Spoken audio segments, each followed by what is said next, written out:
Welcome to Daily Breaking News YouTube channel. While Russia's blockade of the Black Sea continues, more dire news from the region emerges. As a result of the Russian Navy's blockade of the Odessa port, the globe is on the verge of a food catastrophe. Analysts are concerned that the food crisis that may emerge in Africa in the next few days will have a global impact. In light of these concerns, the United Kingdom Navy has said that it may travel to Ukraine to accompany Ukrainian commerce ships. This caused considerable worry in Russia during his discussion with his team. Putin's next move appears to be taking form. According to the news today, the Russian Navy demonstrated its strength by lining up 7 vessels in combat formation in the center section of the Black Sea. The Russian naval ships joined a battle formation of at least 7 vessels in the center section of the Black Sea, according to satellite photographs released today. The Russian ships exhibited in the Black Sea were noted to include at least 4 landing boats, a minesweeper, and 2 corvettes. According to the comments given, these ships carried out an unspecified military mission. According to British intelligence, there are around 20 Russian ships in the Black Sea, and satellite photographs published today confirm prior ship claims. About 10 days ago, 4 Russian warships and all Russian submarines were launched from Crimea and Sevastopol ports. 4 amphibious vessels can transport both military personnel and military supplies, while corvettes will quite certainly guard the battle group. These ships were observed to be heading towards Snake Island. War analysts believe these ships will reach the shores of Snake Island and, later, Odessa. The reason for this is that Russia, which wants to completely cut off support to Ukraine, intends to seize the Odessa port. Russia has realized that it cannot continue the blockade in the Black Sea and appears to be looking for urgent solutions. The only thing they can do is take over Odessa. It is evident that carrying out a land campaign with dwindling Russian forces in the south is not an option. As a result, this procedure will be carried out from the sea. Russia's preparations were halted by Ukrainian military forces using Neptune missiles to target the Moskva flagship cruiser and, later, many landing and vessels. The pressure placed on the Russian fleet by Neptune missiles and Bayraktar TB2 may dissuade the Russian Navy from landing immediately in Odessa. Only Russian submarines can attack in these circumstances. However, using MiG-29 fighters in the air, the Ukrainian Air Force was able to intercept and destroy cruise missiles launched from Russian submarines a few days earlier.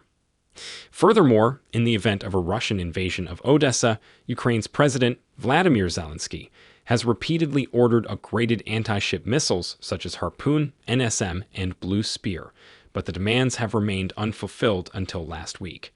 The United States and the United Kingdom were seeking a way to remove the blockade of the Black Sea while also stopping Russia from seizing Odessa. Finally, Denmark handed over the Harpoon anti-ship missiles to Ukraine this week. We recently indicated that the United Kingdom may send the Royal Navy. However, breaking Russia's grip on the Black Sea would be difficult. Direct action by key NATO nations, such as the United States and the United Kingdom, against Russia may result in a bigger escalation. Furthermore, the Russian Navy remains the greatest power in the Black Sea. So, how does Russia manage to keep this blockade going despite the casualties? And what is the Russian Navy doing in the Mediterranean and Black Seas right now, in case the UK sends the Royal Navy to the region? The Russian Navy now has a permanent operating force in the Mediterranean, using ports in Syria. However, the Black Sea Fleet now makes up half of this unit. It is well known that the Black Sea Fleet's missile ships and submarines frequently launch cruise missiles at key Ukrainian installations. However, several of the Black Sea Fleet's missile ships and submarines have been unable to travel from the Mediterranean to the Black Sea since the beginning of the war. This was due to Turkey closing the Dardanelles and the Bosphorus, which connected the Black Sea and the Mediterranean to all warships, except Turkish warships. The Montreal Accord authorizes Turkey to do so, tying up Russian vessels. The Russian Navy in the Mediterranean now consists of 2 missile cruisers, the Marshal Ustinov, and Varig, the frigate Admiral Kasatanov, the frigate Admiral Grigorovich, 2 large anti-submarine ships, Admiral Kulikov and Admiral Tribute, a small rocket ship or Jovozwevo, 2 diesel-electric submarines, Novorossiysk and Krasnodar, includes 1 minesweeper, Vladimir Emelianov, anti-sabotage boat Acid, 2 reconnaissance ships, Kilden and Vasily Tadashev, and 4 auxiliary ships, Admiral Paramore, Boris Butoma, Vyazma, and a tugboat. These ships that fly 18 flags represent a significant military force. However, because they are located in the Mediterranean, they are now isolated from the fierce war. Furthermore, the Mediterranean has a big NATO navy, and Russia's Mediterranean force is quite weak in comparison to the NATO navy. Currently, there are more than 100 NATO vessels in the Mediterranean, including 3 aircraft carriers, which might increase if the Royal Navy arrives. The Russian Navy's battleships remaining in the Mediterranean will render them entirely ineffective. However, it should always be recognized that transporting these ships to the Black Sea is not impossible. The straits were blocked to Russian vessels, according to Turkish authorities, but a scenario was added. If the Russian warships proclaim that they would sail to their home ports where they are registered, Turkey may be forced to accept the passage of these ships due to the arrival of these warships in the Mediterranean during NATO drills.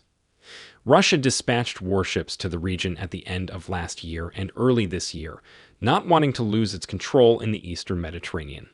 However, they now have a massive Ukrainian conflict on their hands and cannot employ this fleet in the Mediterranean, despite the fact that their navy has been wounded in this fight.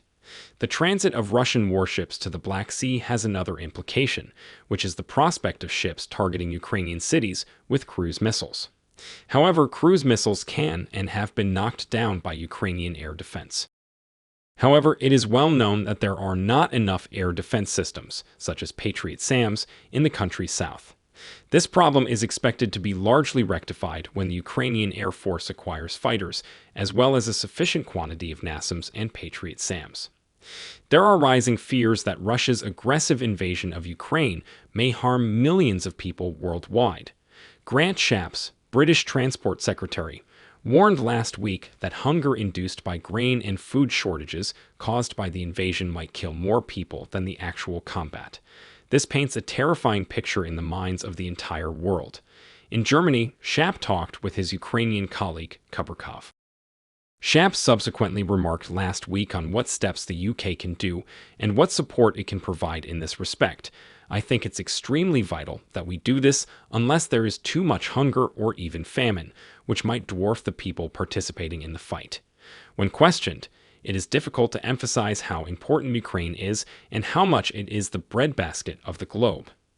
If the main question was whether the British Royal Navy would proceed to the Odessa coast, Shapp said that he can't go into specific detail, adding that there is a lot of complexity, including the mined waters near Odessa's port. Clearly, Russia, Putin, and their predicament will be pivotal in this coming conflict. This may make things quite tough. Many news agencies throughout the world cited British news organizations as a source and reported that preparations for the British Royal Navy's intentions to deploy warships to the Black Sea to accompany grain-carrying ships and defend them from Russian warships are still underway. The countries most hit by the wheat famine are mostly in Africa, and Egypt is one of them. As a result, several nations, notably Egypt, have indicated interest in joining an international army to secure grain exports. According to reports, Lithuanian Foreign Minister Gabrielius Landsbergis discussed the establishment of such a protected corridor out of Odessa with British Foreign Minister Liz Truss earlier this week. It was suggested that a coalition of the willing could be created, including NATO countries as well as those nations relying on Ukrainian grain, like Egypt. The formation of this coalition will push Russian vessels in the vicinity to withdraw from the area. In addition, the Lithuanian foreign minister accused Russia of keeping the world's vulnerable countries hostage with its embargo. Ukraine and Russia today account for a third of the world's wheat and barley exports, as well as half of the world's sunflower oil. As a result, given the large gap in agricultural areas caused by increasing natural events and global warming, as well as the agricultural sector, which is also affected by the pandemic, the disruption of this supply chain may severely limit or even prevent access to wheat, barley, and sunflower oil for some countries. We hope that Russia's aggression, ambition, and irrational passion in the Black Sea will cease soon, and that the world will not be pulled into a food catastrophe. A situation like this would eventually drive NATO members to employ actual action against Russia, which we would never want. Stay healthy, happy, and at peace as a global citizen.